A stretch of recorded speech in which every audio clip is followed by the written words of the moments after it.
ایک دیہاتی آیا اور عرض کیا، یا رسول اللہ، ہمارے درمیان کتاب اللہ سے فیصلہ کر دیجئے۔ دوسرے فریق نے بھی یہی کہا کہ اس نے سچ کہا ہے، آپ ہمارا فیصلہ کتاب اللہ کے مطابق کر دیں۔ دیہاتی نے کہا کہ میرا لڑکا اس کے یہاں مزدور تھا، پھر اس نے اس کی بیوی سے زنا کیا۔ قوم نے کہا، تمہارے لڑکے کو رجم کیا جائے گا، لیکن میں نے اپنے لڑکے کے اس ظلم کے بدلے میں 100 بکریاں اور ایک باندی دے دی۔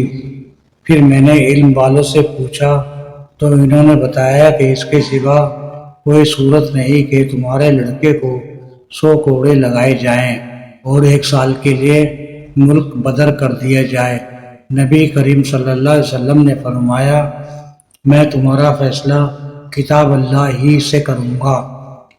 باندی اور بکریاں تو تمہیں واپس لوٹا دی جاتی ہیں، البتہ تمہارے لڑکے کو 100 کوڑے لگائے جائیں گے اور 1 سال کے لیے ملک بدر کیا جائے گا۔ اور انیس، تم یہ قبیلہ اسلم کے صحابی تھے، اس عورت کے گھر جاؤ اور اسے رجم کر دو اگر وہ زنا کا اقرار کر لے۔